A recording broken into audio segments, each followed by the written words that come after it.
Yo, what's up everybody? This is Junior Chicken here, bringing you my BattleBots Champions recap. A new series where the best of the best combat robots go head to head in hopes of winning a new coveted prize, the Golden Bolt. When this series was first announced, I was very excited, but also a bit confused as to how this series would work. Thankfully, this was fleshed out right away. For each vacant spot in the Golden Bolt tournament, there will be a Sin City Slugfest, which operates very similarly to a Bounty Hunters episode. 8 bots will fight against each other in a tournament, and the one that makes it to the end will face off against a gatekeeper to qualify for the Golden Bolt tournament. The gatekeeper being a legendary robot with notable accolades. Whoever makes it into the field of champions will be competing against some of the greatest, as the first 3 tournament spots are already occupied by giant nut winners. Those being Tombstone, Endgame, and Tantrum.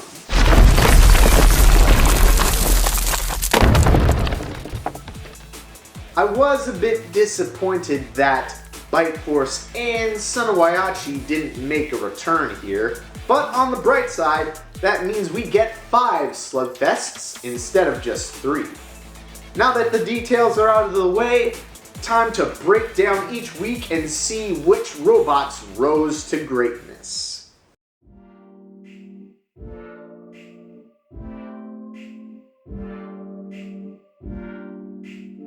This week really started off the series with a bang, giving us some truly exciting matches. The main star of the show this week was none other than Hypershock. There's a reason why I think this bot is underrated. It is a fast and powerful vertical spinner with a great degree of control, and Will Bales is an incredible driver. Its first fight against Duck was a solid win. It tore into the beak, broke off the front fork, and continued to deliver hits. Even when his weapon died out, it still demonstrated plenty of control and aggression. I'd say it did better than Witch Doctor did in its fight with Duck. Then Hypershock fought Valkyrie, who came off a pretty good knockout against Smee. After a few devastating hits, Hypershock decapitates the disc spinner off of Valkyrie, and then continues smashing up the opposing bot into submission. Hypershock's third fight would be against Mad Catter, who had an admittedly easier route to get here. Its win against Triple Crown was a punchline and a half, and it knocked out Claw Viper without much trouble. These 2 bots are about evenly matched in terms of prowess. Both bots were in attack mode out the gate, but Hypershock would gain the upper hand at first. It got inverted twice, but didn't stay upside down for too long since Mad Catter was still engaging with its weapon. Soon we would see Hypershock gain the upper hand again, continue to win exchanges, and break Mad Catter apart piece by piece. It was insane just how impressive Hypershock was performing here. The momentum Will Bales had was strong enough to break through concrete. The question now is, can it take down the gatekeeper of this slugfest, Gigabyte? Gigabyte is probably the best full-body spinner on Earth, with kinetic energy on par with Tombstone. Its most noteworthy achievement being winning the Son of Waiachi bounty. With that being said, John Malatnik knows his robot's weaknesses. He understands how important it is to keep spinning at full speed and does not want to be trapped in the short corners, even preparing a special shell for vertical spinners. Will that be enough to stand tall against Hypershock though? Within the first few seconds, Hypershock lands a killer hit which launches Gigabyte across the BattleBots. It continues to beat up the full body spinner, creating sparks like pyrotechnics with each blow. All of a sudden, Will Bale's controller configuration changes, and he's having trouble with driving. This was a golden opportunity for Gigabyte to turn the tides, but instead it just held back, expecting the referees to count Hypershock out, I guess. Once Will Bales gets his footing back, he delivers a lethal blow that absolutely yeets Gigabyte into the back wall of the arena and splits it into 2 parts. An incredible knockout. Even Will Bales was stunned at what his robot just accomplished. If that isn't worthy of the Field of Champions, I don't know what is.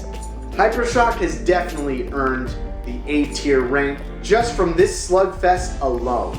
Its momentum and power were unmatched and gave the rest of the competition a run for its money.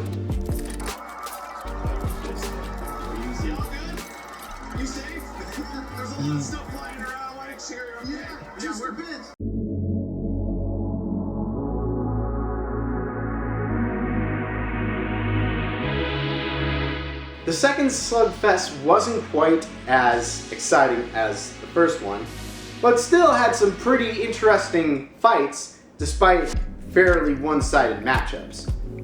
Out of all the competitors, Ribot stood out the most for being a well-established knockout artist.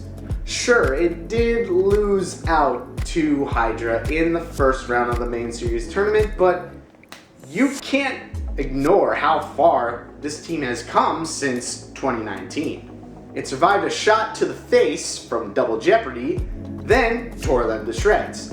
Ribot then took on Malice with its vertical spinner and plow wedge configuration, easily gaining control and jamming up Malice's drumette.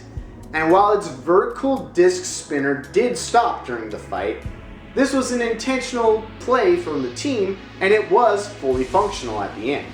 This fight would result in Ribot's first win via a judge's decision. While Ribot was making smart plays to overcome its opponents, another bot in the Slugfest was using sheer force to make its way through. And it was making up for plenty of dissatisfaction in the regular season. That robot is Deep Six. Despite Dustin S. Wine acquiring a new team of engineers and reducing Deep Six's bar spinner weight to 80 pounds for more stability, it was still a letdown in the main series of Season 6, only getting 1 win in against Pain Train. Thankfully, this second chance has allowed Deep Six to redeem itself and show its depthness. Its first fight with Huge was a pretty interesting matchup since both robots are based off the concept of largeness. Deep Six easily devastated Huge with massive blows. One hit even heavily lacerated one of the Tigris wheels on Huge. And while Deep Six did lose a weapon belt which prevented them from getting to full speed, the damage and aggression they contributed in the fight was more than enough to earn a unanimous decision. Next up was Shatter, who was left in shambles as Deep Six brutally battered the Hammerbot into incapacitation. Now Deep Six is up against Ribot in a Brains vs. Bronze or David and Goliath scenario. It took a while for Ribot to find an opening, but soon enough, it would get behind Deep Six, tip them up, and send them flying into the screws. From there, Ribot tore one of the wheels off, and then patiently waited for Deep Six to wear out the other wheel, getting the knockout victory. Ribot has really shown itself to be a strategic and adaptable robot. The team really knows how to make plans and outsmart the competition.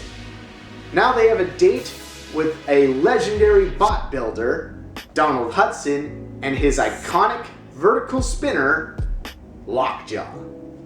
Donald Hudson is one of the most respected bot engineers in the sport. Man's been in the business for over 25 years, which is longer than the age of each Team Ribot member. Lockjaw is also a very solid combat robot with good driving, great durability, and an effective vertical disc weapon. It has won both the 2018 Desperado tournament and the Bounty against Beta, so it has shown its fighting capability. However, it is not looking too good this season since it is currently unvictorious. While this is the result of fighting tough competitors, this still makes Lockjaw look like it's falling behind. Nevertheless, Donald is feeling pretty confident about this fight, coming in with a wedge on Lockjaw's rear intended to jam up Ribbot's undercutting disc spinner. Unfortunately, it isn't strong enough as Ribbot still got some really good hits in and easily tore into the tires, leaving Lockjaw immobile. The geniuses from WPI have really demonstrated their calculating fighting style throughout the Slugfest, exploiting weaknesses and knowing when to be cautious and when to be aggressive. Combine that with a solid robot like Ribbot, and you have a truly amazing BattleBots team. I think we are. Yeah, that's the word. Hell yeah.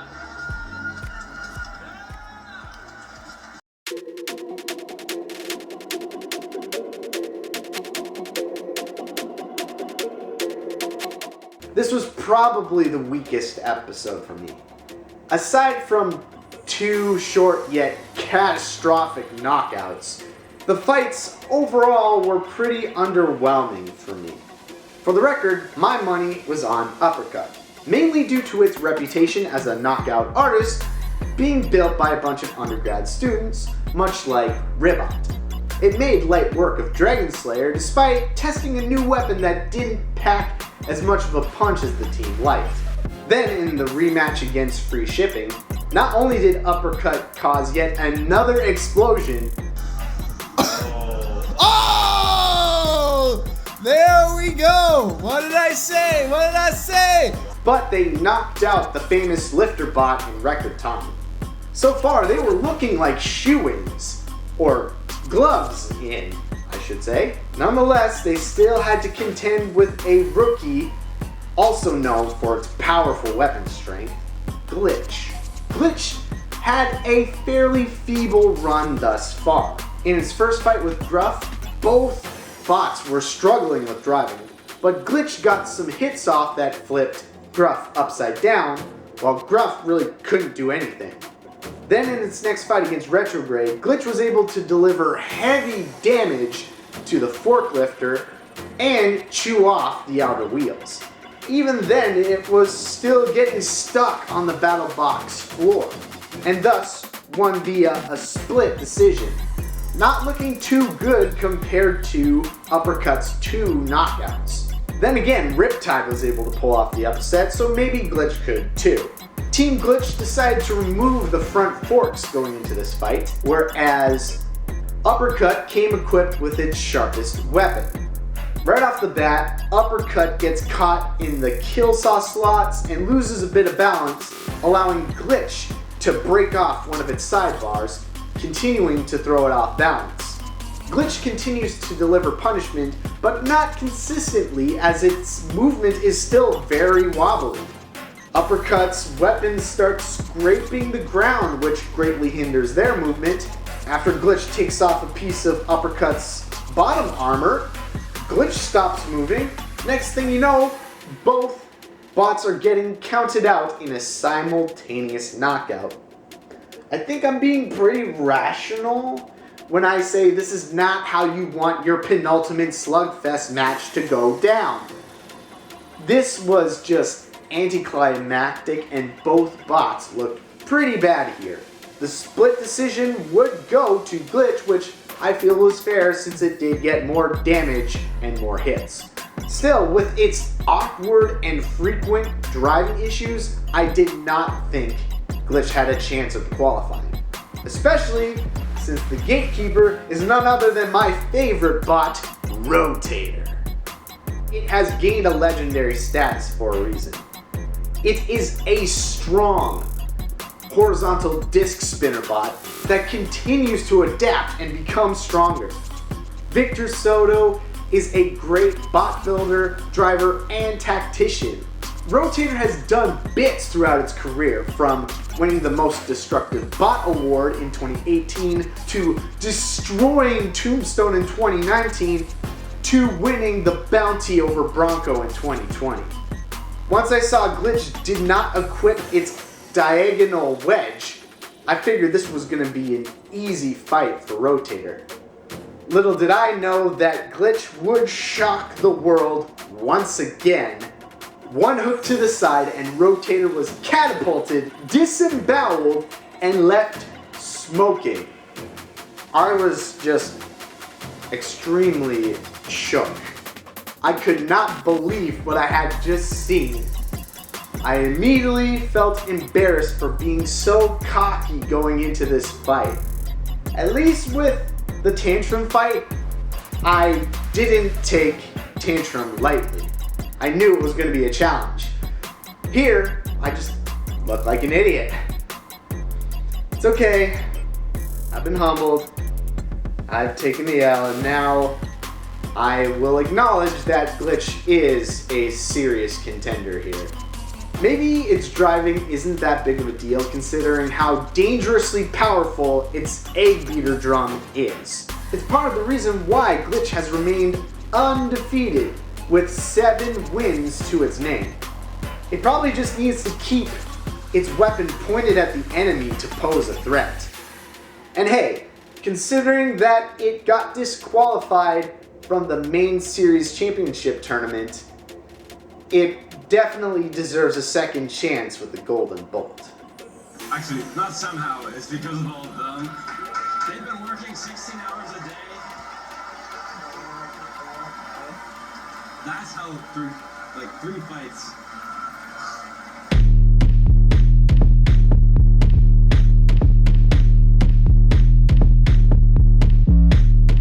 This week, thankfully, had some stronger matches, from rapid knockouts to grueling endurance tests. Bloodsport looked to be the strongest robot in the bracket, reinforced by 2 very quick knockouts.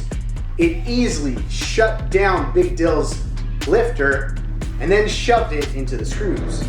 Then Bloodsport delivered a shot to Blade's backside, immediately incapacitating it.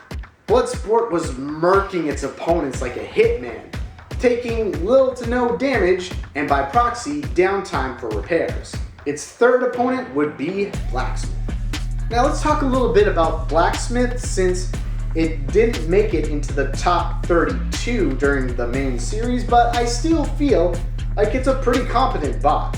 Al Kindle took Season 5 off to redesign the weapon system on Blacksmith. The goal of this was to allow the bot to create more visible damage and thus score better in judges' decisions. This new power hammer now has a disc spinner in the head, much like Sawblaze's weapon. While it could only win 1 fight in the regular season, it fared much better in this Slugfest, gaining control over Deadlift in its first fight and dealing damage with the power hammer that greatly affected Deadlift's driving. Kenny Florian didn't think that Blacksmith could produce a knockout, but he was immediately proven wrong, as it took down Switchback without much resistance. Coming into this fight, Blacksmith was looking pretty good, but Bloodsport was admittedly looking better. Blacksmith installed a plow wedge in the front to absorb the hits, and Bloodsport equipped a spiderweb-like disc as additional top armor. Things started off in Bloodsport's favor as it was nailing powerful hits that really cut into Blacksmith's armor and shook it up quite a few times. Nonetheless, Blacksmith would gain control in the latter half of the fight and eventually push Bloodsport into the screws for a decent amount of time, causing some major internal damage. As the fight was wrapping up though, Blacksmith made the mistake of firing its power hammer into the spinning disc of Bloodsport and thus decapitating the head of the power hammer. This is probably what costed Blacksmith the fight. This was still a pretty intense fight as both robots put on a very good performance and they did not go down easy. The judges would rule in a split decision in favor of Bloodsport, which I think was the right call. Despite this victory, Bloodsport is in much rougher shape than it was before, since this was the only challenging fight of the night for it. Justin Marple's team now needs to make quick repairs as it prepares for the rematch against this gatekeeper, Scorpios. Zachary Lytle and Diana Tarlson's Hammersaw bot may have had a tough regular season, but this bot still demands respect. Its specially designed shield makes it a perfect counter to horizontal spinners while also giving it a form of low ground and control. The Stinger is now 8 times more powerful than it was previous season, and Scorpios has achieved plenty of victories and success since its 2016 debut, most notably in Season 5 where it knocked out Tombstone and won the bounty against Dicewave. While it did lose to Bloodsport in Season 5, Zachary Lytle has likely learned from this loss, as well as the losses from the Season 6 main events that Scorpios had, and he's going full Gandalf the Grey mode and will not let anyone pass him to get to the Field of Champions. Scorpios has come in with its tallest shield to protect the weapon, and Bloodsport now has a 3-pronged disc with bigger gaps on the top. I'm not sure if this was intentional or if that spiderweb disc received too much damage in the previous fight. This time around though, Scorpios was dominant for the entire fight, carrying Bloodsport around, pushing it into the rails and attacking with the Hammersaw when it could. Bloodsport couldn't get around to the tires, and almost all of its hits were being absorbed by Scorpios' shield. To be fair, Bloodsport did bend Scorpios' Stinger, slowly disabling it. But other than that, Scorpios was just a bulldozer. After both bots went the distance, Scorpios finally received a split decision in its favor and became the first gatekeeper to earn a golden ticket. We're going into the golden vault. We're taking on Tombstone. We're taking on the whole game. We're taking on the best of the best.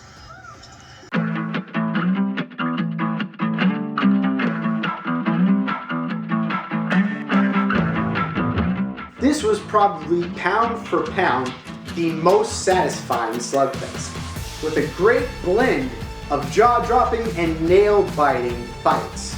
All eyes were probably on Whiplash. The Vasquez family control bot is a legend in its own right. Although, surprisingly, in its first fight it did struggle against hijinks. The new tail got Whiplash high-centered and made it much harder for the bar spinner to get jammed. Eventually though, Maddie Vasquez was able to find the right angles to attack, and then exert its control just like it did during the main series. Still, this is probably the best that Hijinks has looked thus far, which is promising for the next season.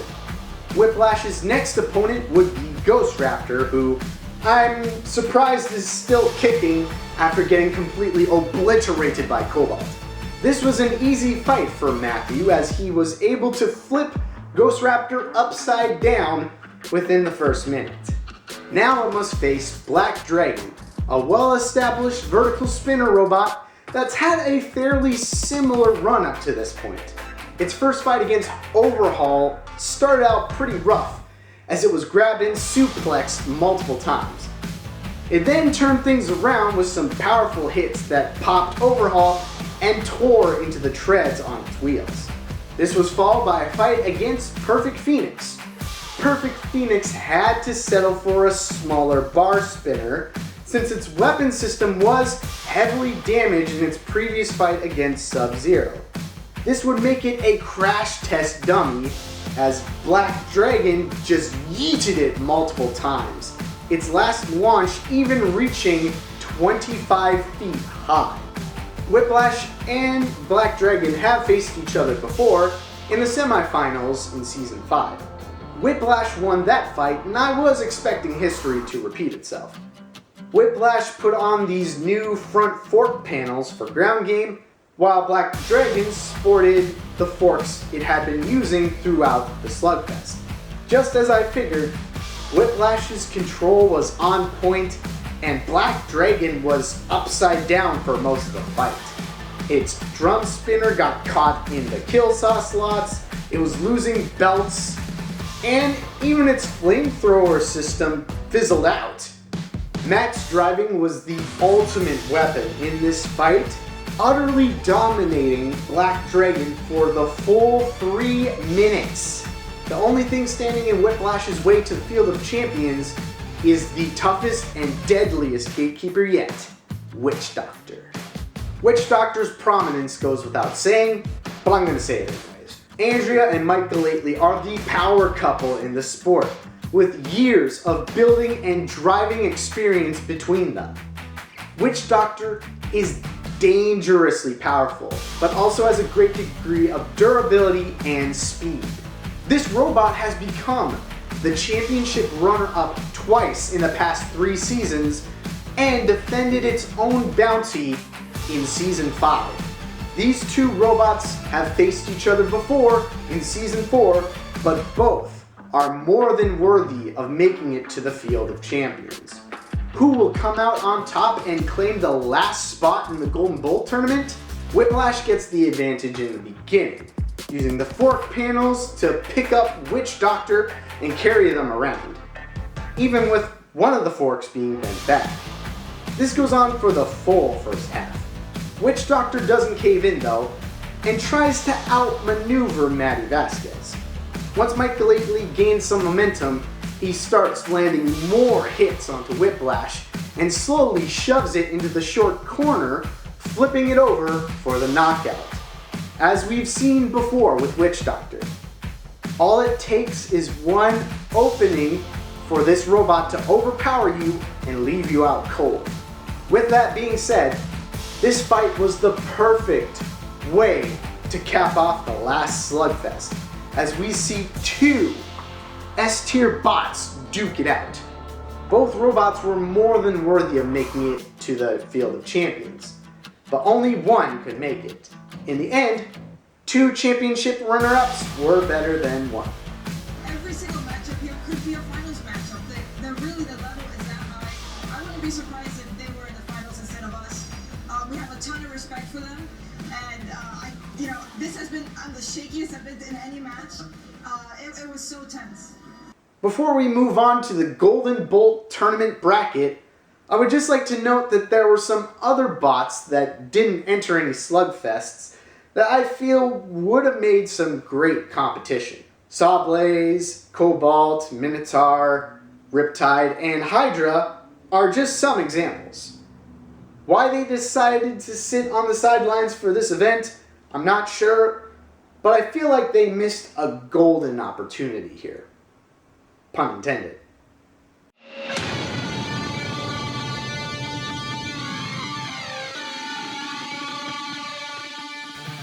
The Field of Champions is now full. We've got our 5 Slugfest winners: the energetic Hypershock, the analytical Ribbot, the chaotic Glitch, the domineering Scorpios, and the unstoppable Witch Doctor. Let's now examine the 3 giant nut winners. Tombstone is the 2016 champion, built and driven by the Kinetic King, Ray Billings, who is a well-known veteran in this sport. Tombstone still boasts the most powerful weapon out there. It will make mincemeat of any bot, and is always looking for a knockout.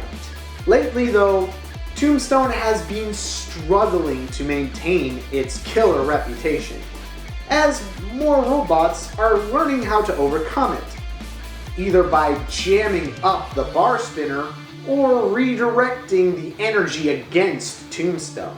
Even if the opposing bot does win, it will be in major disrepair from standing up to a lot of punishment.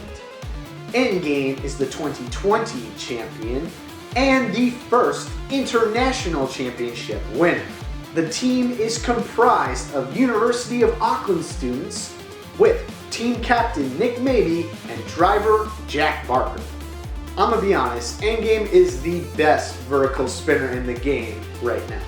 Its disc spinner is one of the strongest, capable of launching opponents and knocking them out quickly. Its chassis is rock solid, and it knows how to control the match with its various front configurations. Jack Barker is also a great driver, able to keep the weapon pointed at the opponent, then catch them with the forks to bring them into the weapon and inflict serious damage. Very few bots have stood against the deadly vertical disc. In the past 2 seasons, only Minotaur and Bloodsport have declared victory over Endgame, and the only robot that has lost to Endgame without getting knocked out is Rotator. Unless Bite Force or Death Roll decide to make a return, Endgame is going to likely remain as the elite vertical spinner. Finally, we have our most recent champions, Tantrum.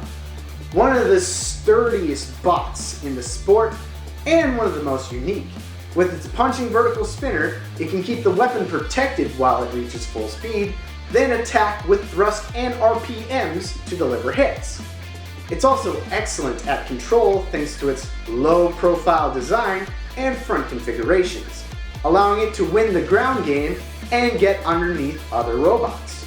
Initially, this bot was built and designed by Aaron Hill, but he gave those responsibilities to other team members as he pursued another bot project, that being Blip. This paid off amazingly, as team captains Ginger Schmidt and Alex Grant, plus driver Dylan Carey, achieved a highly successful, undefeated 2021 season.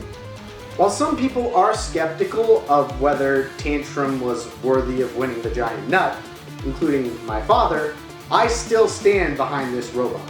It's had probably one of the best glow-ups in BattleBot history, and it deserves some respect on its name.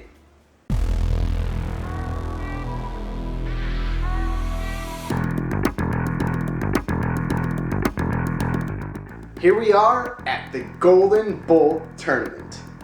First order of business is Endgame versus Ribot.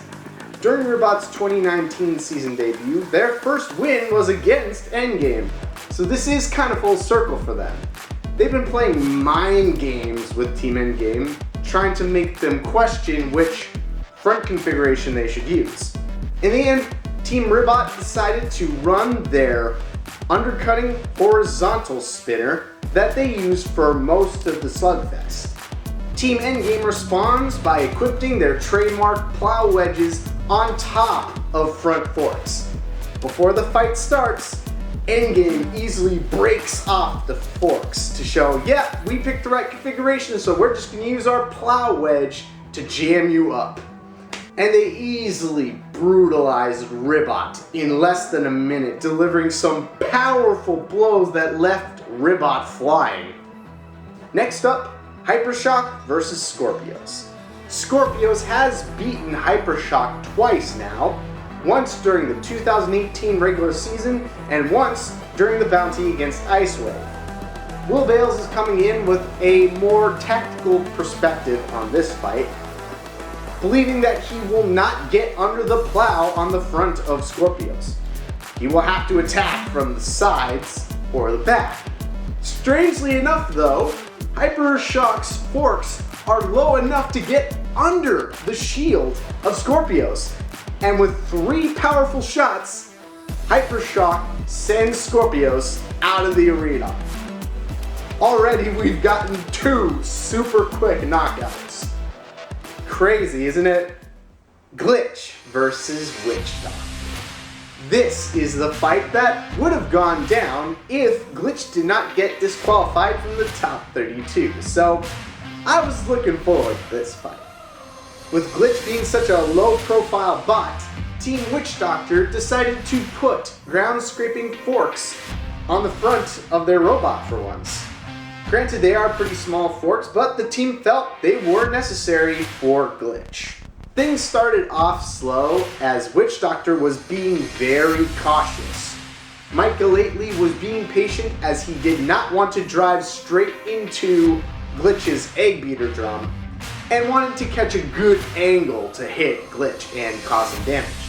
Eventually, Witch Doctor does find an angle and delivers a couple solid hits onto Glitch. Once Glitch was stuck by the screws, Witch Doctor just kept hitting it from behind, taking a pause between each hit to make sure it wasn't moving.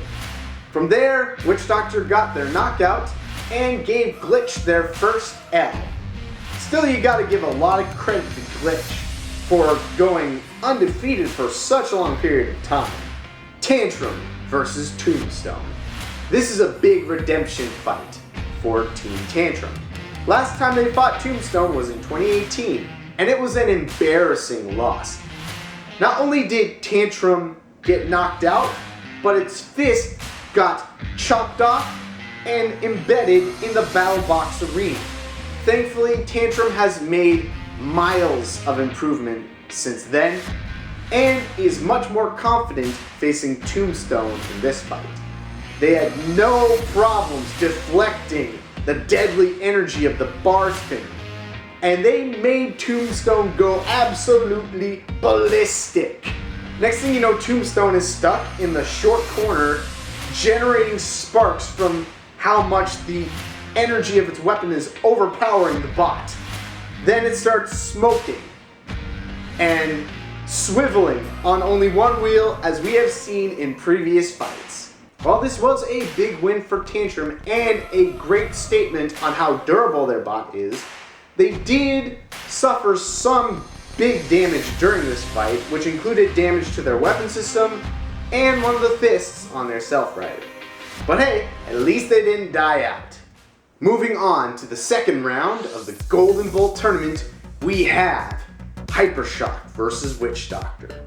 Both bots started off driving in circles, trying to get a good angle on the opponent for some good hits. While Hypershock would get the first hit, Witch Doctor would turn the tides and create a pretty interesting scenario. Hypershock loses one of its back wheels, and the tire gets lodged into Witch Doctor's weapon. So their weapon is temporarily disabled, but they have full drive. Hypershock has its weapon fully functioning, but is struggling with drive. It takes a while before they have another exchange, but eventually Witch Doctor is flipped upside down, and it loses the tire lodged in its weapon. So now it's fully functional in driving and weapon. Still, Will Bales is pretty good at keeping the weapon pointed at Witch Doctor, and does get one pretty good hit in that sends Witch Doctor sky high. But eventually Witch Doctor does finish the job and leave Hypershock knocked out in the sharp corner. It was a pretty interesting fight, and as my dad predicted, it almost went the full distance. Will Bales was even impressed that Witch Doctor was the only bot in this whole series that gave Hypershock some trouble. Next up, Endgame versus Tantrum. These two bots have faced each other before in the semi-finals of Season 5. Endgame won that fight, and it's feeling pretty confident going into this fight with their mixed configuration with both wedges and forks. Both bots lock horns at the beginning of the fight, struggling to get the ground game. But eventually, Endgame comes out victorious and just goes on an onslaught against Tantrum. Despite the punishment though, Tantrum stays strong and does not shut down. Even its Self-Rider was working pretty much every time, and its resistance was starting to take a toll on Endgame. As we would see in the last minute of the fight, Team Endgame actually had to slow down their weapon so it wouldn't be shut down from all the impacts on Tantrum. This was the only fight in the Golden Bolt tournament that went the full 3 minutes. And while Endgame did win the unanimous decision, it was in much worse shape, having to put up with an enemy that just refused to die. Forget about Duck. Tantrum is the real indestructible bot. It's just that Endgame's weapon was more powerful, and it knew how to control the ground game better.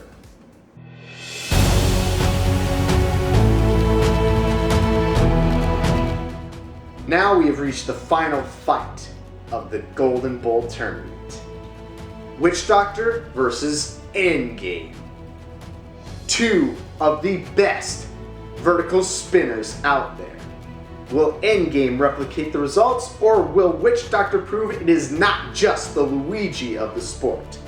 After taking a hit to the side, which breaks off some wedges on the front configuration, Endgame says, "Screw it, I'm going all in," pushing Witch Doctor into the short corner and thrashing it even worse than it did during the main series. Witch Doctor was popped up multiple times, had half of its rib cage removed, and was left incapacitated. Endgame won this fight in spectacular fashion, much like it has during most of Season 6. Just as I predicted, Endgame won the Golden Bolt. Unfortunately, this means that Witch Doctor would have to settle as a bridesmaid again. Still, Witch Doctor is a pretty incredible combat robot, and is definitely still in the top tier of BattleBots competitors. That being said, Endgame is probably the best combat robot in the sport right now. It's got a deadly powerful weapon, but the weapon never overpowers the robot. Endgame also has excellent control with its ground game configurations. Combine that with great durability and great speed and driving skills from Jack Barker, and you have a robot that is destined to win more giant nuts and possibly golden bolts if BattleBots Champions comes up in a future season. Sure, Endgame may have lost to Minotaur in the top 16 of the main series, but with this event, Endgame has definitely reinforced that it is the robot to beat. It doesn't mind having a target on its back, and will likely continue to wreck the competition for years to come. This team of dreamers made a serious off-season glow-up. Started dressing extra spiffy while they made robots blow up. They're gonna hoist the golden bolt and watch it sparkle. Going from suits to royalty like Meghan Markle. It's Endgame!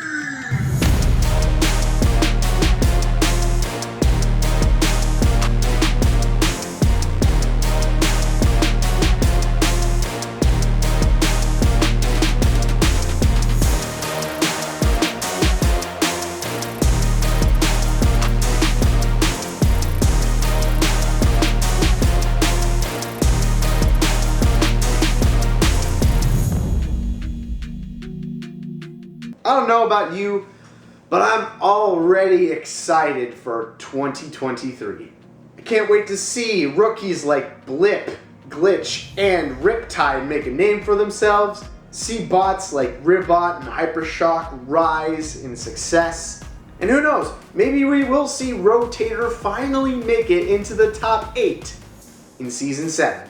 That's all my thoughts and analysis for the first series of BattleBots Champions. If you made it this far, thank you very much for watching. Feel free to subscribe if you're a fan of BattleBots or Bionicle. I've got reaction shorts coming fairly soon. Just be patient. I'm not rushing on them, and I am taking a bit of a break from video editing after this video. Also, I've got a big Bionicle video project for Halloween this year, so hopefully that goes well. Thanks again for watching, and I'll see you later.